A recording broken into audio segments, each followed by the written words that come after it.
आज हमारा बेटा शादी करके हमारी नई बहू को हमारे घर में लेकर आ रहा है। हम अपनी बहू की बहुत ही अच्छे से देखभाल करेंगे। दीदी आप बिल्कुल सही बोल रहे हैं। हमारी नई बहू हमारे घर में आती ही होगी, क्यों ना हम उसका गृह प्रवेश अच्छे से करें।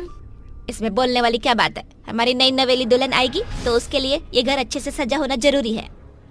तो क्यों ना हम अपने इस गंदे घर को अच्छे से संवार कर रखें। तुम सब आपस में बात करते ही रहोगे या फिर घर का कोई काम भी करोगे? तुम चिल्ला क्यों रही हो? कर रहे हैं ना हम सब।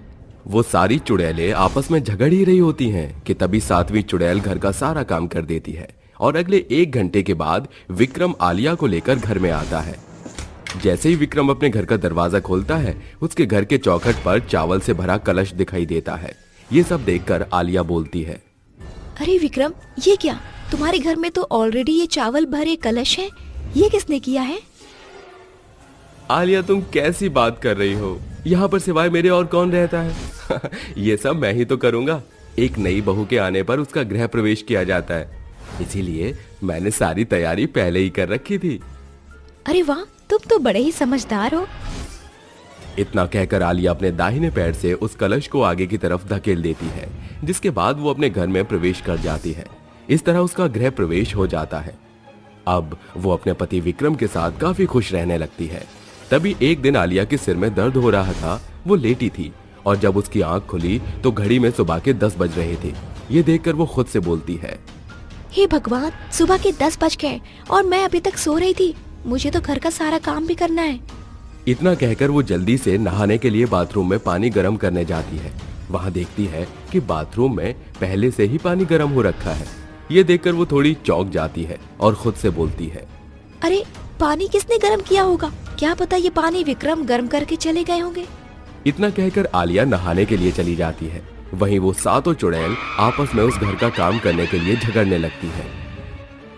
घर का काम आज मैं करूंगी। तुम कैसी बकवास कर रही हो? तुम अकेले घर का काम क्यों करोगी? ये नई बहू के सामने महान बनना चाहती है ना, इसीलिए घर का काम कर रही है। अरे यार, मुझे तो लग रहा है तुम तीनों ही नई बहू के सामने महान बनना चाहती हो। तुम सभी मुझे एक बात बताओ, तुम लड़कर क्या साबित करना चाहती हो? इस तरह नई बहू तुम्हारी तारीफ नहीं बल्कि बुराई करेगी। वो सभी आपस में बात कर ही रहे थे कि अंदर उन सभी की आवाज आलिया को सुनाई दे रही थी। उन सब की आवाज सुनकर आलिया थोड़ी डर जाती है और डर कर वो अपने बाथरूम का दरवाजा खोलकर चुपके से देखती है, लेकिन उसको वहां पर कोई भी नहीं दिखाई देता। इस तरह वो नहाकर बाहर आती है, जहां वो घर का सारा काम किया हुआ देखती है। ये देखकर वो घबरा जाती है क्योंकि उसके घर में अजीबोगरीब हरकतें हो रही थी। इन हरकतों को देखकर आलिया खुद से बोलती है, आखिर इस घर में क्या है? इस घर में जरूर कुछ ना कुछ तो है। इस बारे में मुझे विक्रम से बात करनी पड़ेगी। इतना कहकर अब आलिया विक्रम का इंतजार करने लगती है और शाम होते ही विक्रम अपने ऑफिस से आलिया के पास आता है और उसे पीछे से गले लगा लेता है। विक्रम को देख आलिया मुंह लटकाए हुए उससे बोलती है, विक्रम, मैं जब से इस घर में आई हूँ तब से मुझे यहाँ पर कुछ ना कुछ अजीब लग रहा है। कभी मेरे घर का काम हो जाता है तो कभी मेरे बाथरूम का पानी गर्म हो जाता है और कभी कभी तो मुझे कुछ औरतों की बात करने की भी आवाज आती है। तुम मानो या ना मानो, इस घर में जरूर कुछ है। तुम इतने सालों से रहते आए हो, क्या तुमने कभी ऐसा कुछ महसूस नहीं किया? अरे कैसी बात कर रही हो आलिया? मेरे घर में ऐसा कुछ भी नहीं है जैसा तुम बोल रही हो। ये सब तुम्हारा वहम है। नहीं विक्रम, ये मेरा वहम नहीं है। तुम भले ही मेरी बात पर विश्वास नहीं कर रहे, लेकिन मैं तुमसे वादा करती हूँ, मैं तुम्हें इस घर का राज पता लगा कर बताऊंगी, जरूर बताऊंगी। Shut up Alia. इतना कहकर विक्रम वहां से चला जाता है। इस तरह अब आए दिन आलिया को कुछ न कुछ चीजें महसूस होने लगी। एक दिन की बात है, दोपहर के समय वो सो रही थी कि तभी उसे बर्तनों की आवाज आती है। वो उठकर अपने किचन में जाती है, जहां वो देखती है कि उसके घर के बर्तन अपने आप धुल रहे हैं। ये देखकर आलिया बहुत डर जाती है और डर के मारे वो रोने लगती है। रोते हुए वो चिल्लाकर बोलती है, कौन है यहाँ पर? मैं पूछती हूँ, यहाँ कौन है? आखिर तुम लोग मुझे इस तरह क्यों परेशान कर रहे हो? जो भी है मेरे सामने आओ। आलिया को फूट फूट कर रोते हुए देख वो सातों चुड़ैल आलिया के सामने आ जाती है और उससे एक एक करके बोलती है, बहू आलिया, तुम हमसे डरो मत, हम तुम्हारी सास हैं। लेकिन ये कैसे हो सकता है? विक्रम के तो माता पिता है ही नहीं। हाँ, तुम बिल्कुल सही बोल रही हो। विक्रम के माता पिता नहीं है, क्योंकि विक्रम के माता पिता की मृत्यु एक कार एक्सीडेंट में हो गई थी। उस कार एक्सीडेंट में विक्रम तो बच गया, लेकिन विक्रम के माँ बाप हमेशा हमेशा के लिए उसे छोड़कर चले गए। मैं समझी नहीं। हम तुम्हें समझाते हैं। आज से 15 साल पहले की बात है। विक्रम के पिता का नाम विनय था। विक्रम के पिता ने 6 शादियां की थी। रीजन ये था कि विनय को एक भी संतान नहीं हो रही थी और विनय की माँ को उनका एक वारिस चाहिए था। इसीलिए हम 6 पत्नी होने के बावजूद उन्होंने विनय की 7वीं शादी करवाई। विनय की 7वीं पत्नी का बेटा ये विक्रम था। हम 7 सौतनों के बीच बहुत ही ज्यादा प्यार था, लेकिन भगवान को ये मंजूर नहीं था। हम सभी विक्रम से बहुत ही ज्यादा प्यार करते थे और एक बार की बात है, हम सभी लोग पिकनिक पर जा रहे थे कि तभी विनय की कार का ब्रेक फेल हो गया था, जिसमें हम सभी की जान को खतरा हो चुका था।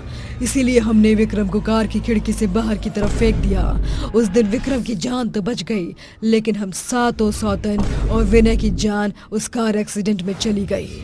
हम लोगों ने उस दिन अपना शरीर तो छोड़ दिया, लेकिन हमें अपने बच्चे की फिक्र रहने लगी। इसीलिए हम सभी सौतन मुक्त नहीं हो पाए और आज तक हम सभी विक्रम का ख्याल रखते हैं। तुम्हें कोई परेशानी ना हो, इसीलिए हमने घर का काम किया, लेकिन तुम तो डर ही गई। ये सारी चीजें विक्रम को पता है? हाँ, ये सारी चीजें विक्रम को पता है, लेकिन उसे हमने ही मना किया था कि वो तुम्हें कुछ न बताए, क्योंकि अगर तुम्हें शुरू में ही ये बात पता चलती तो शायद तुम इस घर में कदम तक ना रखती। विक्रम हमारा इकलौता बेटा है, जिसकी तुम इकलौती बीवी हो। हम तुम्हें किसी भी चीज की परेशानी नहीं होने देना चाहते थे। ये सब सुनकर आलिया की आंखों में आंसू आ जाते हैं कि तभी वहीं पर विक्रम भी आ जाता है। उसे देखकर आलिया उसे गले लगा लेती है और रोते हुए उससे बोलती है, विक्रम, अगर तुम मुझे शुरू में ही ये बात बता देते तो शायद मैं कभी भी इतना डरती ही नहीं। ये सारी मेरी सास है और हम सभी एक साथ मिलकर रहेंगे। इतना सुनकर वो सभी अपनी चुड़ैल सासों के पैर छूती है और वो अपनी सभी सास को एक एक काम पकड़ा देती है और अपनी चुड़ैल सास और अपने पति विक्रम के साथ आलिया खुशी से अपना जीवन बिताने लगती है। 5 चुड़ैल बहू की एक सास। आने से उसके आए बहार, जाने से उसके जाए बहार, बड़ी मस्तानी है मेरी महबूबा, हो मेरी जिंदगानी है मेरी महबूबा। अपनी ही धुन में राघव गाना गाता हुआ जंगल के रास्ते से घर जा रहा था। तभी उसके सामने 5 भयंकर चुड़ैल आ जाती हैं, जिसके खुले बिखरे बाल, बड़ी बड़ी काली स्याह आँखें। तभी एक चुड़ैल राघव की गर्दन पकड़कर बोलती है, आज तू नहीं बचेगा। तुझे मारकर हम तेरे जिस्म का कतरा कतरा खून पी जाएंगे। मुझे छोड़ दो, मत मारो, छोड़ दो मुझे, अरे छोड़ दो। तुझे क्या लगता है हम तेरी बातों के जाल में फंस जाएंगे? कभी नहीं मूर्ख इंसान, कभी नहीं। जिसके बाद 5 चुड़ैल राघव के ऊपर अपने दांत से हमला करती हैं और उसके शरीर का सारा खून पी जाती हैं। तभी माया नाम की चुड़ैल बोलती है, मजा आ गया इसके ताजे ताजे गर्मा गर्म खून पीकर, लेकिन इतने से खून से तो मेरी प्यास नहीं बुझी। मेरे शरीर को तो और भी खून की आवश्यकता है। तो फिर इसमें परेशान होने वाली क्या बात है? चलो फिर चलते हैं अपने नए शिकार की ओर। उसे मारकर हम अपनी प्यास बुझा लेंगे।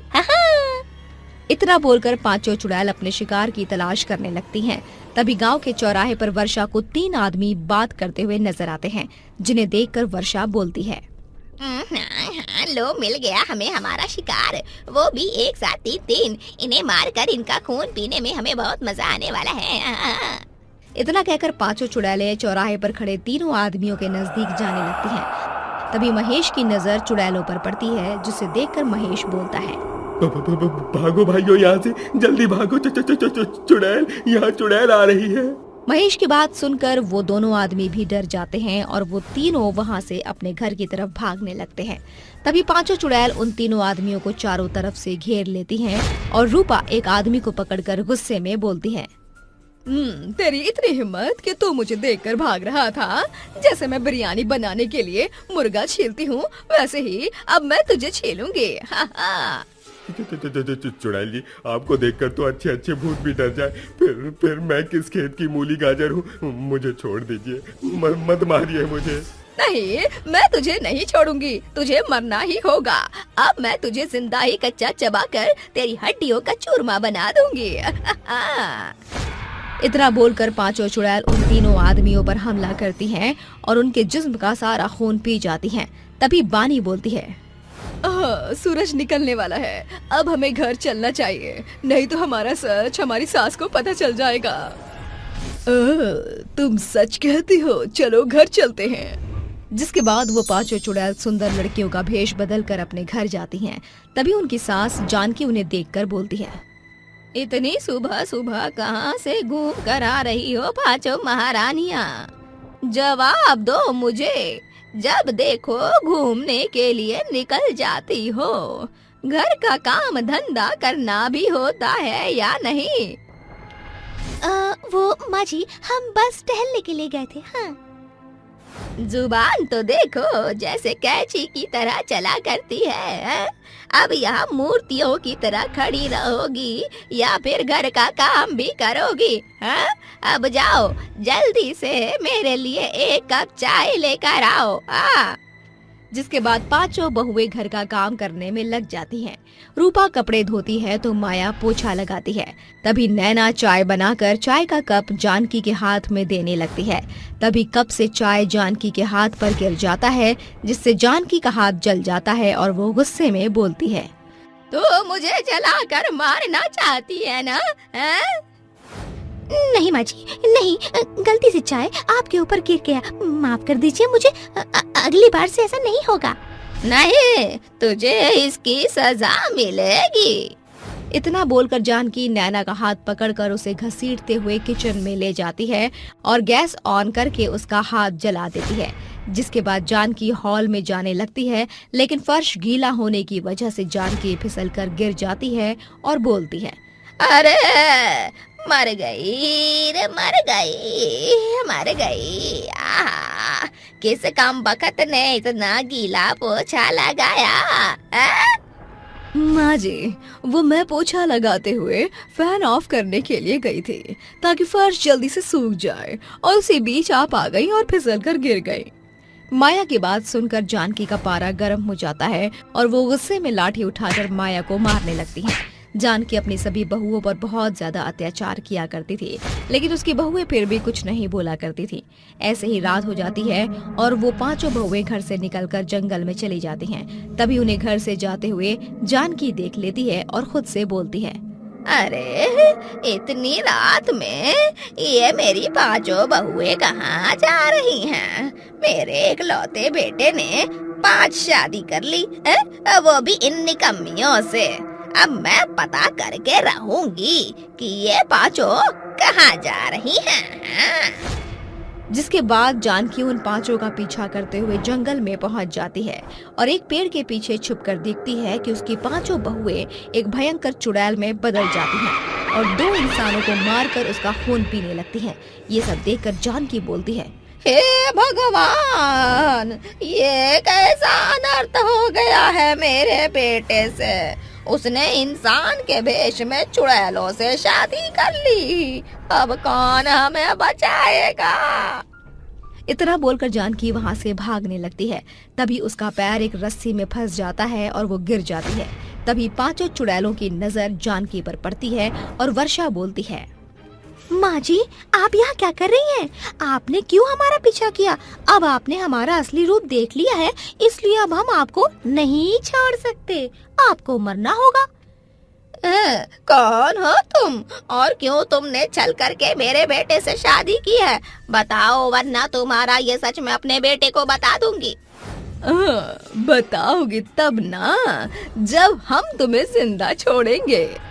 इतना बोलकर रूपा जानकी के ऊपर हमला करने लगती है। तभी जानकी चाकू से रूपा के बाल काट देती है। रूपा के बाल काटते ही चारों चुड़ैल गायब हो जाती हैं। रूपा एक सुंदर सी परी में बदल जाती है और बोलती है, आपका ये एहसान मैं कभी नहीं चुका सकती माँ जी। आपने मुझे श्राप मुक्त किया है। कौन हो तुम और ये तुम्हारा कौन सा रूप है और वो चारों है कहाँ गायब हो गई? माँ जी, ये मेरा असली रूप है और वो चारों मेरे ही रूप थे। क्या मतलब है तुम्हारी इन बातों का? मैं कुछ समझ ही नहीं। माँ जी, मैं परी हूँ और परी लोक से धरती लोक पर घूमने आई थी, लेकिन गलती से मुझसे ऋषि मुनि की तपस्या भंग हो गई थी और उन्होंने क्रोधित होकर मुझे श्राप दिया था कि मेरा ये सुंदर रूप 5 भयानक चुड़ैल में बदल जाए और हम 5 की शादी एक ही लड़के से हो और हमारी सास हमें बहुत सताए। लेकिन जिस दिन हमारी सास हमारे बाल काट देगी उस दिन मैं श्राप मुक्त हो जाऊंगी और आज आपने मेरे बाल काट कर मुझे श्राप से मुक्त कर दिया। धन्यवाद माँ जी आपका। तू मेरा धन्यवाद मत कर बहू, मैं एक बहुत क्रूर सास हूँ। हाँ, मैंने कभी भी तेरे साथ अच्छा नहीं किया, तू मुझे माफ कर दे। आज मुझे अपनी गलती का एहसास हो गया है, अब से मैं कभी भी किसी के साथ ऐसा बर्ताव नहीं करूँगी। आपको अपनी गलती का एहसास हो गया है, यही बहुत बड़ी बात है माँ जी। अब मैं चलती हूँ, मुझे अपने परी लोक जाना होगा। इतना बोलकर रूपा आसमान की ओर देखती है और देखते ही देखते गायब हो जाती है, जिसके बाद जानकी भी अपने घर जाती है और अपने बेटे की दूसरी शादी करवाकर अपनी बहू के साथ खुशी से रहने लगती है। 5 चुड़ैल सास का एक दामाद। अरे जल्दी जल्दी घर सजाओ, आज हमारी बेटी होने वाले दामाद को अपनी 5 सासों से मिलवाने जा रही है। सबसे पहले मैं उसको अपने हाथों का बना हलवा खिलाऊंगी। मैंने उसके लिए इतने प्यार से शाही पुलाव बनाया है, पहले तो वही चखेंगे हमारे दामाद। अरे क्या तुम सब मदबुद्धि चुड़ैल होने वाले दामाद के सामने भी ऐसे ही चूहे बिल्लियों की तरह लड़ने वाली हो? अब तक आधा अधूरा घर सजा है, हमें अपने दामाद के मेहमान नवाजी में कोई कमी कसर नहीं छोड़ना। 5 चुड़ैल झुंड बनाकर आपस में बात करती हैं कि अचानक घर का डोरबेल बजने के साथ 5 चुड़ैल एक साथ कहती हैं, लगता है हम 5 की बेटी माधुरी आ गई। लगता है हम 5 की बेटी माधुरी आ गई। लगता है हम 5 की बेटी माधुरी आ गई। लगता है हम 5 की बेटी माधुरी आ गई। बची हुई 4 चुड़ैल दीवार पर टंगे खाली तस्वीरों में घुस जाती हैं और शिमोना चुड़ैल दरवाजे की तरफ बढ़ने लगती है कि अचानक सिंदूरी चुड़ैल फोटो से हाथ बाहर निकालकर जोरदार तमाचा देकर कहती है, ये लो भैया, एक ही तमाचे में जमीन की धूल चाट ली। ये तो बड़ी कमजोर चुड़ैल है। अरे तूने मुझे सूता क्यों? मंदबुद्धि चुड़ैल, हमारा होने वाला दामाद पहली बार घर आ रहा है, तो इस चुड़ैल अवतार में उसके सामने जाएगी तो वो डरकर भाग जाएगा नहीं।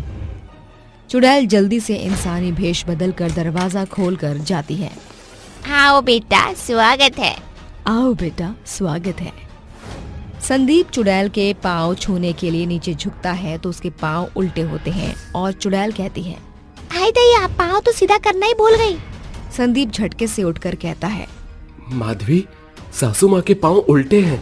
होने वाली जमाई राजा, मैं कोई चुड़ैल थोड़ी हूँ जो मेरे पाँव उल्टे होंगे। चुड़ैल जल्दी से अपने पाँव को सीधा करके कहती है, ध्यान से देखो। संदीप चुड़ैल का सीधा पाँव देखकर माथे से पसीना पोंछकर गहरी सांस भरकर कहता है, सॉरी मम्मी जी, लगता है मुझसे ही देखने में गलती हो गई। फिर वो अंदर आकर टेबल पर बैठ जाता है। तभी 4 चुड़ैल भी तस्वीर से निकलकर किचन में पहुंचती हैं और कहती हैं, अब अपनी होने वाले दामाद के आगे खातिरदारी तो मैं ही करूँगी। बिल्कुल नहीं, ये काम तो मैं ही करूँगी और अगर तू मेरे बीच में आई तो तेरी खोपड़ी खोल दूंगी। अजब देखो, मारकाट करने को उतारू रहती है ये बिन भेजे की चुड़ैल। शीला, तू चाय लेकर जा और तू पानी लेकर जा। याद रहे, जमाई राजा को हम 5 चुड़ैल पर शक नहीं होना चाहिए, वरना डर जाएंगे। शालू संदीप को पानी देते हुए कहती है, ये लो जमाई राजा, ठंडा ठंडा पानी पी लो। उसे देखकर संदीप अपने मन में कहता है, 2 मिनट पहले ही तो इन्होंने दूसरी रंग की साड़ी पहनी थी, इतनी जल्दी कपड़े भी बदल लिए। शालू उसको एक टक निहारने लगती है। शीला चुड़ैल अपने लंबे बाल बढ़ाकर शालू को इशारे में कहती है, सारी भड़ास अकेले ही निकाल लेंगे क्या? खिसक यहाँ से ताकि मेरा नंबर आए। शालू के अंदर जाते ही टेबल पर चाय नाश्ते की प्लेट रखकर कहती है, जमाई राजा, नाश्ता करो। सासू माँ, अभी तो आप अंदर गई थी, इतनी जल्दी बाहर कैसे? अरे संदीप, माँ के पैर बहुत तेज चलते हैं, खाओ ना। अब अपने दिमाग के घोड़े इतने नहीं दौड़ते। जी मैं अभी आया। संदीप जैसे ही बाथरूम में आता है, वहाँ सिंदूरी तौलिया लेकर पहले से ही खड़ी होती है। संदीप उसको देखकर अचक्का महसूस करके बोलता है, अरे दामाद जी, संभाल के, नहीं गिर जाएंगे।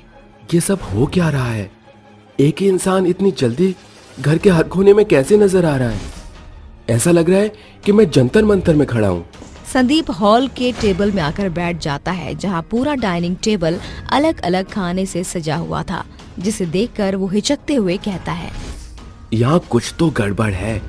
एक ही इंसान इतने कम समय में इतना कुछ कैसे बना सकता है?